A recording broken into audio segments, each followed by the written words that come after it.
효율적으로 전진하라! 네, 안녕하세요. 효준국어의 장윤입니다. 오늘은 전기문 36강 전기문을 해보도록 하겠습니다.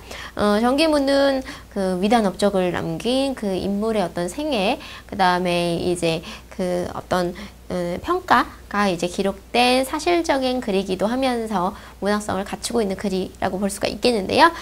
간송 전영필, 요즘 제일 많이 나오고 있는 그 분이시죠. 전영필에 대한 어떤 전기문을 좀 보도록 하겠습니다. 간송 전영필은요, 문화재 수집가고요. 그 일제강점기에 우리 문화재가 굉장히 그 외국으로 많이 팔리고 뭐 도난도 당하고 그래서 우리 문화를 지키기가 굉장히 어려웠죠.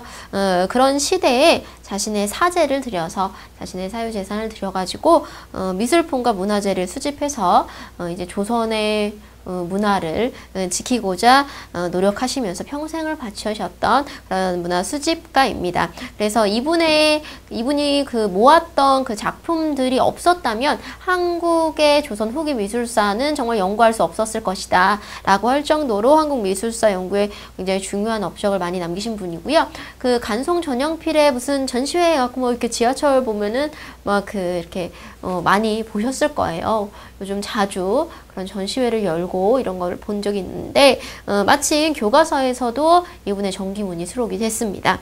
자, 그러면 간송 전영필의 그 전기문을 좀 일부 요약한 부분을 보도록 하죠. 자, 조선청령 국보급 문화재를 되찾다.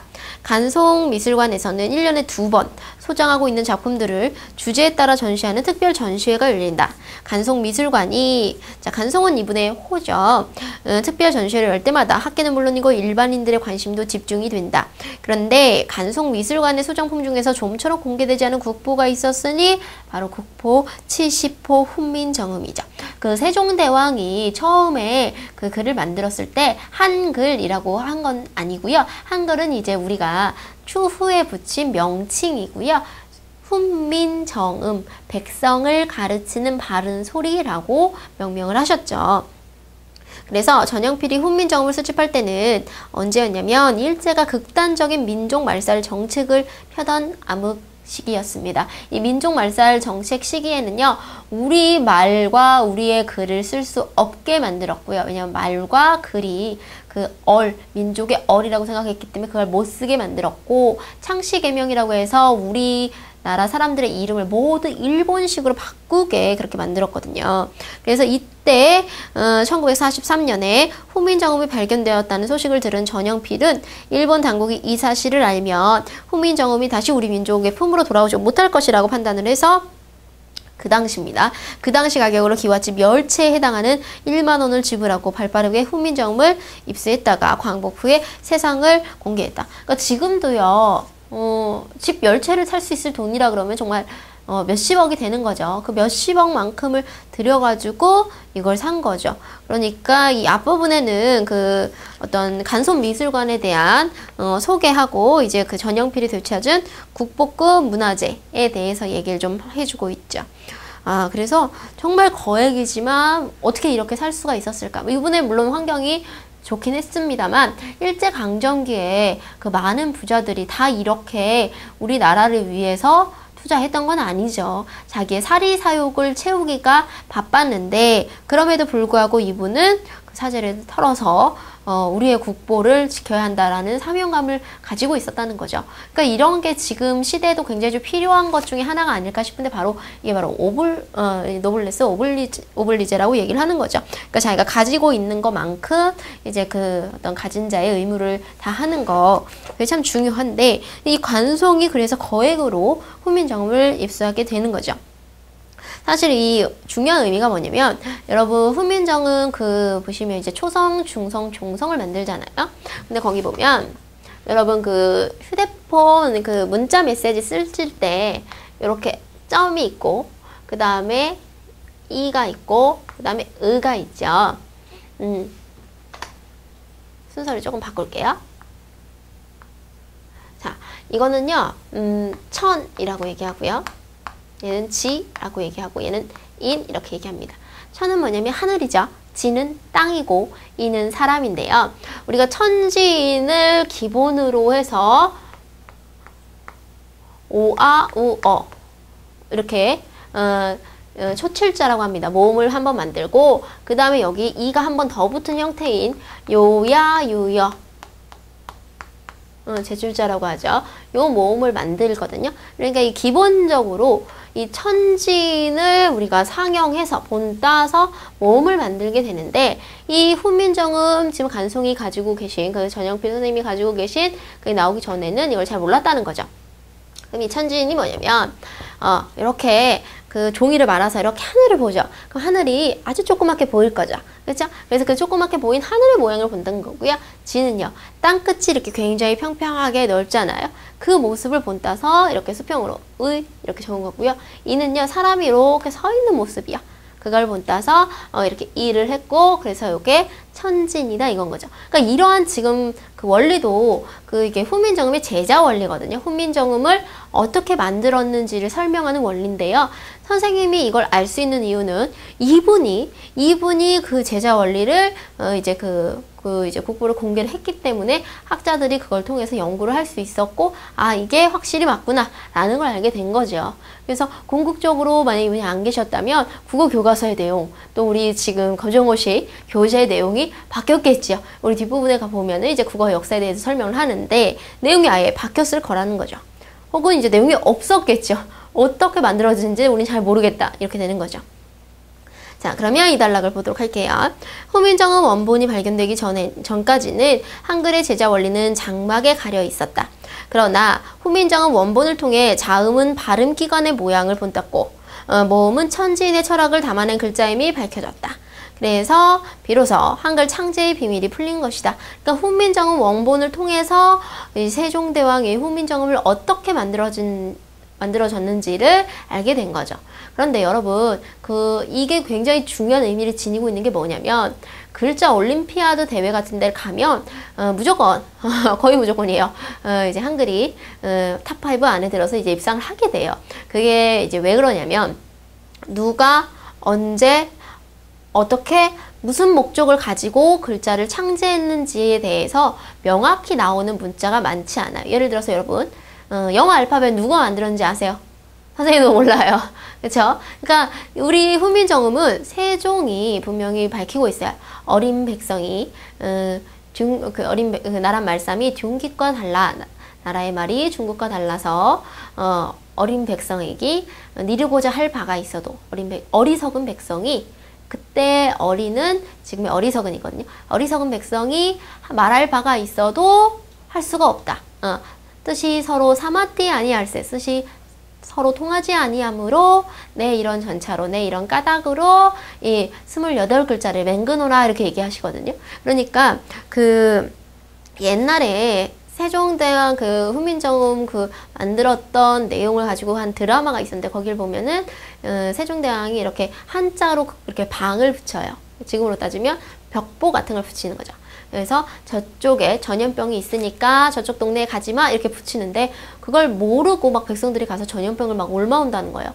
왜 그러니? 내가 분명히 가지 말라고 했잖아 라고 했는데, 글이 뭐라고 써있는지 알아야 안 가죠 이렇게 되는 거죠. 그러니까 이제 꼭 거기에 충격을 받으시는 거예요. 세종대왕이. 얘네가 글을 모르는구나. 그러면 얘네의 말을 글로 바꿔야 되겠구나. 그러니까 우리가 사용하고 있는 말은 지금이랑 똑같아요.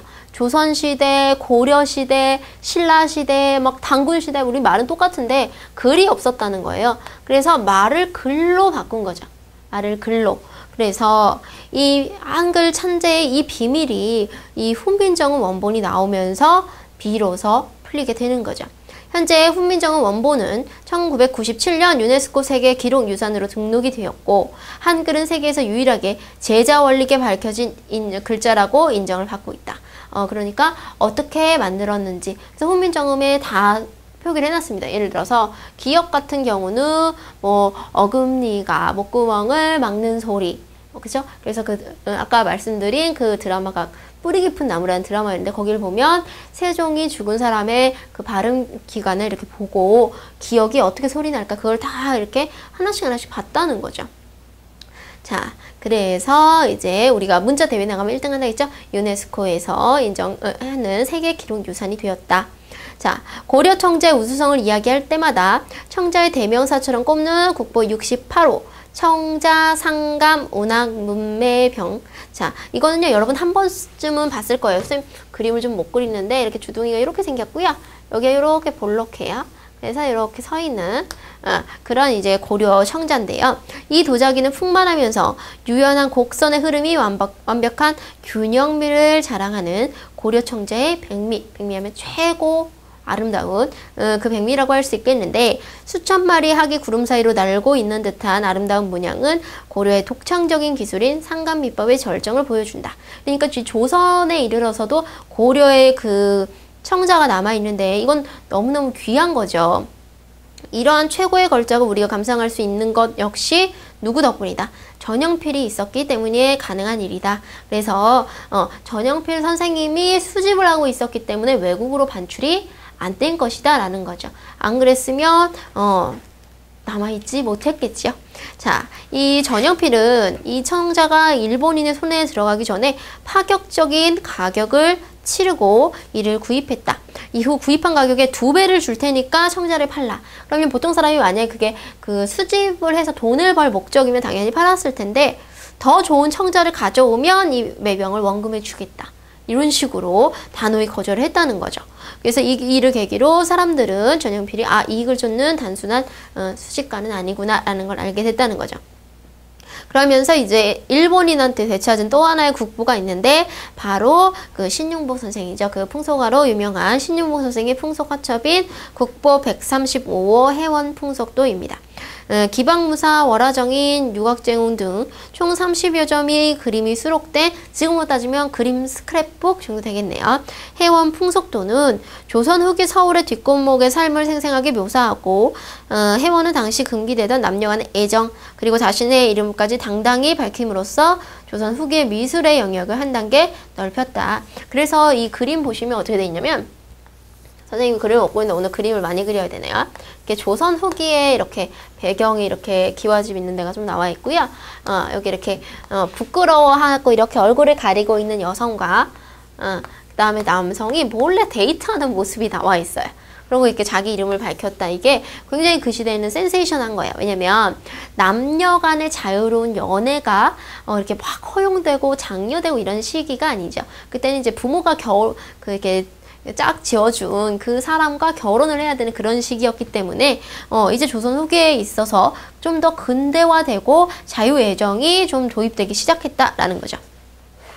자, 그래서 조선시대 다양한 복식을 살펴볼 수 있다는 점도 해원 풍속도의 중요한 특징이다. 전영필은 풍속화라는 이유로 낮게 평가되던 이 화첩의 진가를 알아보았다. 그러니까 이게 훗날 우리 조선의 미술이 어떻게 발전했는지 조선 후기를 명확히 보여줄 거라고 진짜의 가치를 알아본 거죠.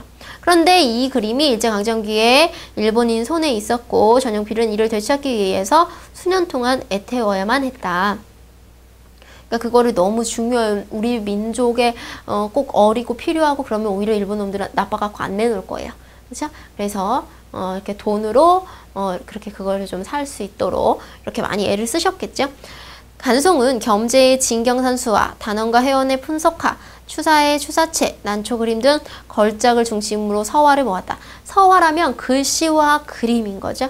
그쵸? 그래서 이 사람이 지금 추사 김정희 같은 경우는 글씨를 남기셨을 거고, 이런 것에 대해서 계속 이제 수집을 하신 거죠.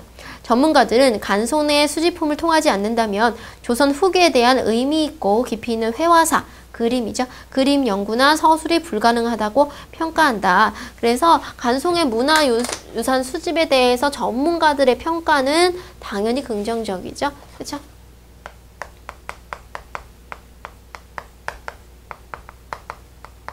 그래서 요즘에 더 긍정적인 평가를 더 받고 계신 분입니다. 간송의 문화유산 수집에 대한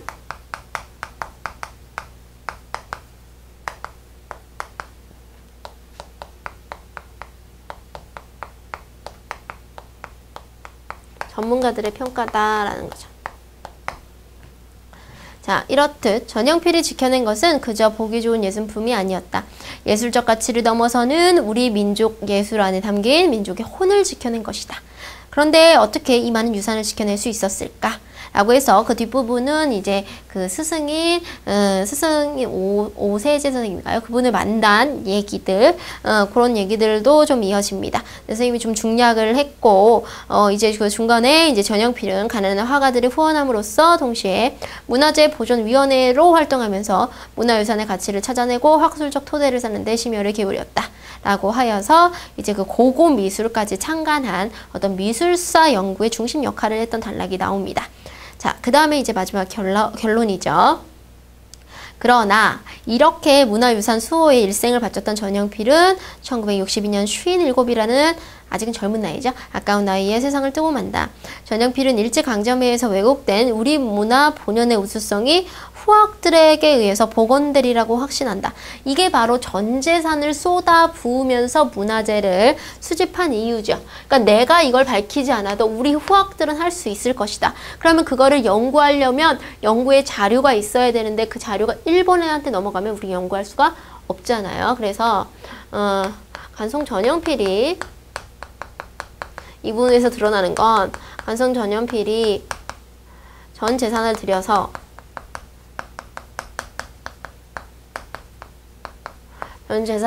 문화재를 수집한 이유라고 볼 수 있겠죠. 우리 후학들은 연구를 해줄 것이다. 후학을 믿은 거죠. 그쵸? 자, 그는 그것이 문화재를 통해서 가능하다고 생각했기에 전 재산을 쏘아 부어서 문화재를 모은 것이다. 그래서 우리 미술의 우수성, 독창성이 잘 드러난 작품을 모았고 또 스스로도 굉장히 좀 예술품을 알아볼 수 있는 안목을 기르기 위해서 공부했고 노력을 했다. 자, 그래서 우리가 그분의 이름을 기억하지 못한다 하더라도 우리의 문화유산을 마음껏 즐기고 아름답게 빛나는 것, 그렇죠? 그분의 어떤 그 마음을 이어가는 것, 그분의 진정한 바람일 것이다 라고 해서 그분의 업적을 요약하고 이제 평가를 마치고 있죠. 그래서 문화재 수집을 위해서 이렇게 한 개인이 정말 그 국가의 그 시대에 할 수 있는 나의 소임이라고 생각한 거죠. 내가 이렇게 일제강점기에 적극적으로 뭐 독립운동을 한다. 이것도 소임일 수 있지만 내가 앞으로 후학들을 위해서 이걸 내가 사재를 들여서 이걸 하겠다라는 것만으로도 굉장히 훌륭하신 분이죠. 자신의 역할을 소임을 또 다하신 또 이제 교훈을 좀 남기고 있는 그런 이제 전기문이 되겠습니다. 자, 여기까지가요. 그 정보를 전달하는 글 전기문까지 살펴보았습니다. 다음 시간에는요. 설득을 위한 글 개념 알기로 만나 뵙도록 하겠습니다.